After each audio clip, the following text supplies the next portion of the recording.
দল সাজানোর কৌশলগত ভুলের কারণ জিম্বাবুয়ের বিপক্ষে বাংলাদেশের পরপর 2 ম্যাচের সিরিজ খোয়ানোর অন্যতম কারণ। আরও কারণ আছে, প্লেয়ারদের পারফরমেন্স তো আছেই। কেন আমি কথাটা বলছি?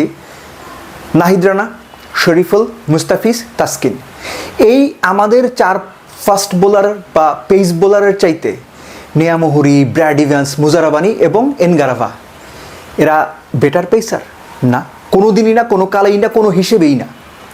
কিন্তু জিম্বাবুয়ে যেখানে পরপর 2 ম্যাচে 4 ফাস্ট বোলার খেলিয়ে বাংলাদেশকে শুইয়ে দিয়েছে, সেখানে বাংলাদেশ 2 ম্যাচে 3 জন করে ফাস্ট বোলার খেলিয়েছে স্পিনারদের অ্যাকোমোডেট করার জন্য। এই স্ট্র্যাটেজি কি আপনার সঠিক মনে হয়? আমার কাছে এই স্ট্র্যাটেজি প্রশ্নবিদ্ধ স্ট্র্যাটেজি বলে মনে হয়। আমি ভুল বলছি না, কিন্তু প্রশ্নবিদ্ধ। এটা নিয়ে আলোচনা করার এবং নেক্সট ম্যাচে এটা শোধরানোর উপায় রয়েছে। খেয়াল করে দেখেন, প্রথম ম্যাচে 33 ওভার 1 বল করেছে জিম্বাবুয়ের 4 পেসার, কোনো স্পিনার বল করায় নাই। তারা 10 উইকেট নিয়ে খেলা শেষ করে দিয়েছে। তারা জানতো 141 রান ডিফেন্ড করে তারা জিততে পারবে না, উইকেট নিতে হবে। 4 পেস বোলার দিয়ে 10 উইকেট নিয়ে নিয়েছে। দ্বিতীয় ওয়ানডেতে 32 ওভার 1 বল করেছে 4 পেসার জিম্বাবুয়ের, 7 উইকেট নিয়েছে, খেলা শেষ করে দিয়েছে তারা। অথচ আমরা কি করলাম? 2 ম্যাচেই 3 জন করে পেস বোলার খেলিয়েছি, স্পিনারদের এক্সট্রা সুযোগ দিয়েছি। ফল, প্রথম ম্যাচে 70 রানে 8 উইকেট যাওয়ার পরও 63-64 রানের একটা পার্টনারশিপ অ্যালাউ করেছে। শেষ ম্যাচে অর্থাৎ দ্বিতীয় ম্যাচেও শেষ 13 ওভারে 99 রান হয়েছে। এই যে স্ট্র্যাটেজিক্যাল কিংবা কৌশলগত ভুল, স্পিনারদের জায়গা করে দিতে গিয়ে বাংলাদেশ ম্যাচের মূল কৌশল থেকে দূরে চলে যাচ্ছে। অপোনেন্ট যা করছে সেটা দেখেও শিখছে না। এই দায় কে নেবে? ক্যাপ্টেন, কোচ, নাকি পুরো টিম ম্যানেজমেন্ট যারা যারা আছেন সবাই? এই বিষয়টা খুবই প্রশ্নবিদ্ধ আমার কাছে। এই বিষয়টা খুবই অবাক করার মতো ইন্টারেস্টিং তো বটেই, যেখানে আমাদের রিসোর্স হিসেবে দুর্দান্ত 4 জন ফাস্ট বোলার রয়েছে, আমরা সেটা ব্যবহার করতে পারছি না, প্রপার ফায়দাটা নিতে পারছি না। জিম্বাবুয়ে খেয়াল করে দেখেন, 2 জন ডানহাতি ফাস্ট বোলার খেলাচ্ছে, 2 জন বাঁহাতি ফাস্ট বোলার খেলাচ্ছে। এক্স্যাক্টলি সেম জিনিস বাংলাদেশের রয়েছে। মুস্তাফিজ শরীফুল বাঁহাতি, তাসকিন নাহিদ রানা ডানহাতি। তাহলে কেন আমরা এই স্ট্র্যাটেজিতে যাচ্ছি?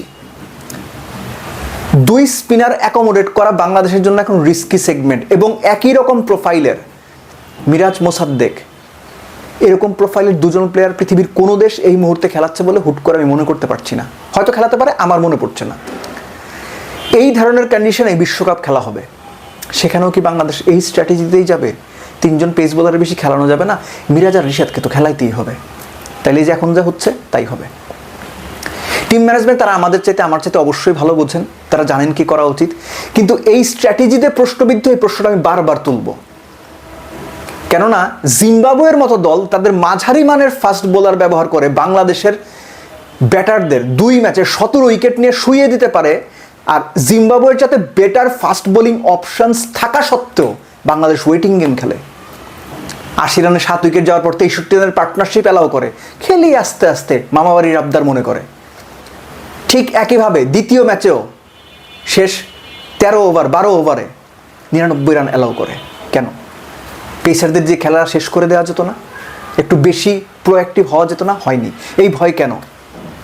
এই যে ভয় নিয়ে কৌশল সাজানো, সেই কৌশল অনুযায়ী খেলে মুখ থুবড়ে পড়া দলকে মানে হারের মুখে নিয়ে যাও, ম্যাচ হারা, সিরিজ হারা জিম্বাবুয়ের সাথে, এটা ভালো কাজ না। যে দলটা পরপর 4টা সিরিজ, অস্ট্রেলিয়া, নিউজিল্যান্ড, পাকিস্তান এবং ওয়েস্ট ইন্ডিজ হোম সিরিজ জিতেছে। বাংলাদেশের সবশেষ 4টা অ্যাওয়ে সিরিজ বাংলাদেশ হেরেছে। আফগানিস্তানের সঙ্গে 2টা হেরেছে, নিউজিল্যান্ডের সঙ্গে হেরেছে, ওয়েস্ট ইন্ডিজের সঙ্গে হেরেছে, শ্রীলঙ্কার সঙ্গে হেরেছে, ঠিক আছে। কিন্তু জিম্বাবুয়ের এগেনস্টে গিয়েও এভাবে সিরিজ হারতে হবে, এটা দেখাটা দৃষ্টিকটু। এটা বাংলাদেশ টিমের ভবিষ্যৎ সম্পর্কে অর্থাৎ বিশ্বকাপ সম্পর্কে একটা প্রশ্ন ছুড়ে দেয়। ঘরের মাঠে আপনি ভালো করছেন, ঠিক আছে, সবাই স্বীকার করছে, কিন্তু বিদেশে গিয়ে এইরকম কৌশলগত ভুলের কারণে যদি আপনি সিরিজ হারেন, ম্যাচ হারেন, সেটা অবশ্যই প্রশ্নের জন্ম দেবে এবং প্রশ্নের তীর অবশ্যই কোচ অধিনায়কের দিকেই সবার আগে যাবে।